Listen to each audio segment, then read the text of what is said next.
सभी मित्रों को नमस्कार। आज हम आपको बताएंगे कि NMMS क्या है।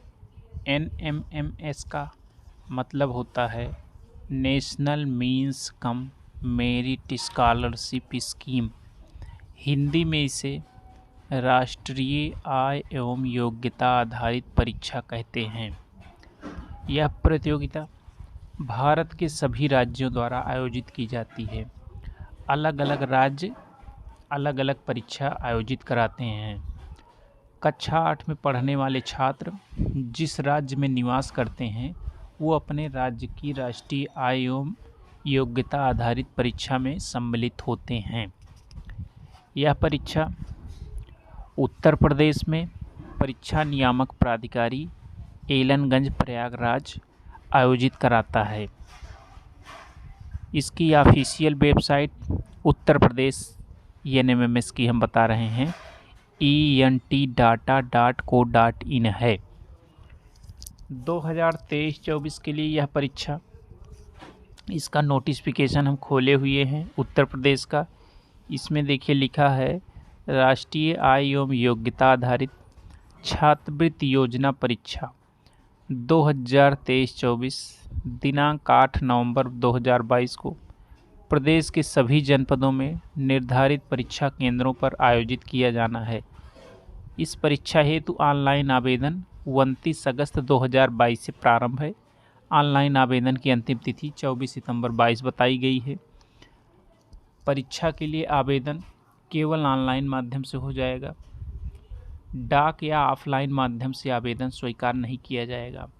ऑनलाइन आवेदन और परीक्षा के संबंध में विस्तृत जानकारी वेबसाइट www.entdata.co.in पर उपलब्ध है।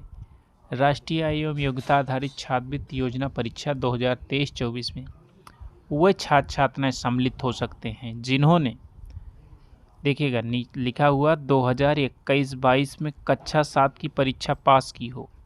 2022-23 में जो कक्षा 8 में पढ़ रहे हैं और 21-22 में कक्षा 7 की परीक्षा पास किए हों, न्यूनतम 55% अंकों के साथ उत्तीर्ण किया हो उन्होंने। अगर अभ्यर्थी अनुसूचित जाति या अनुसूचित जनजाति का है तो उसके लिए 5% की छूट है। अर्थात SC/ST के अभ्यर्थी कक्षा 7 में अगर 50% पाए हुए हैं फिर भी वो NMMS का फॉर्म भर सकते हैं। अब विद्यार्थी किस विद्यालय में पढ़ा होना चाहिए? ऐसे छात्र छात्राएं जो सत्र 2022-23 में राजकीय शासकीय सहायता प्राप्त स्थानीय निकाय या परिषदीय विद्यालय अर्थात सरकारी विद्यालयों में पढ़ने वाले छात्र छात्राएं ही इस फॉर्म को भर सकते हैं। नवोदय विद्यालय, केंद्रीय विद्यालय, सैनिक स्कूल, राजकीय आवासीय एवं प्राइवेट स्कूल में पढ़ने वाले छात्र छात्राएं इस परीक्षा को नहीं भर सकते हैं।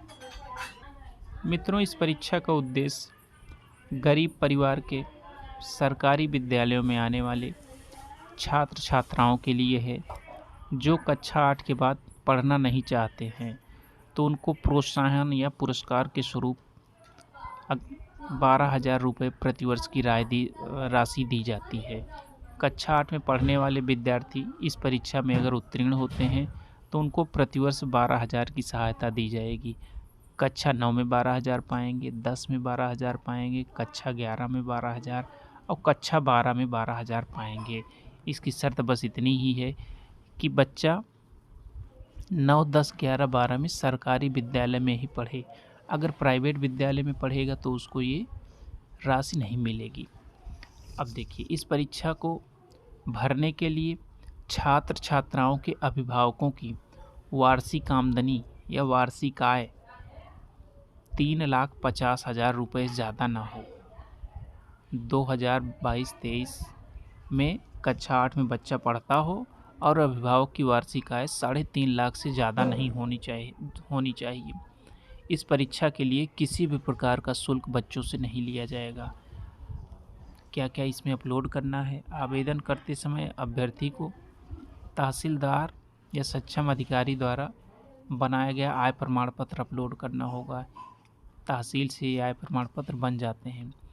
और अभ्यर्थी अगर आरक्षित श्रेणी अर्थात अन्य पिछड़ा वर्ग, अनुसूचित जाति SC, अनुसूचित जनजाति शेड्यूल ट्राइब, चुनौतीग्रस्त श्रेणी या स्वतंत्रता संग्राम से आश्रित।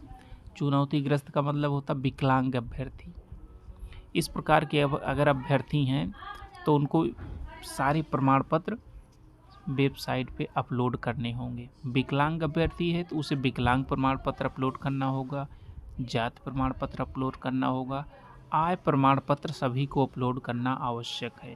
बिना आय प्रमाण पत्र के फॉर्म स्वीकार नहीं होगा। अगर स्वीकार हो जाएगा तो फिर भी उसका लाभ आप नहीं पाएंगे।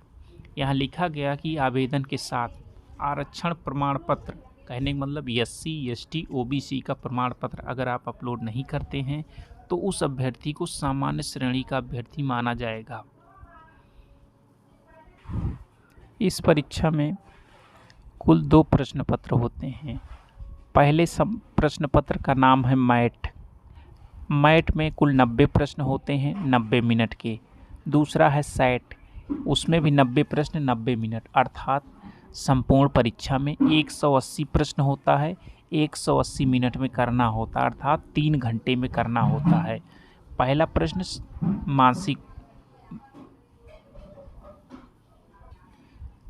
दूसरा प्रश्न पत्र में विज्ञान के प्रश्न आएंगे 35, सामाजिक विज्ञान के भी 35 प्रश्न और गणित के 20 प्रश्न। कहने का मतलब प्रथम प्रश्न पत्र 90 नंबर का, दूसरा प्रश्न पत्र 90 नंबर का। और इसमें किन अभ्यर्थियों का चयन होगा? दोनों प्रश्न पत्रों में पहले प्रश्न पत्र में 40% और दूसरे प्रश्न पत्र में 40% अंक प्राप्त अभ्यर्थी इस परीक्षा में सफल माने जाएंगे। पूरे भारत से लगभग 1 लाख अभ्यर्थी प्रतिवर्ष इसमें सफल होते हैं। कुल 180 प्रश्न होते हैं। 180 प्रश्न का अगर 40% आप निकालते हैं तो 72 प्रश्न, कहने का मतलब 180 में से अगर आप 72 नंबर का सही कर देते हैं तो आप सफल घोषित किए जाएंगे। सफल होने के बाद आपको प्रतिमाह 1000 रुपये की धनराशि मिलेगी। ये धनराशि मासिक नहीं मिलती है, साल भर में एक बार आपके खाते में चली जाएगी। तो ये था ENM MS के बारे में। ठीक है, धन्यवाद।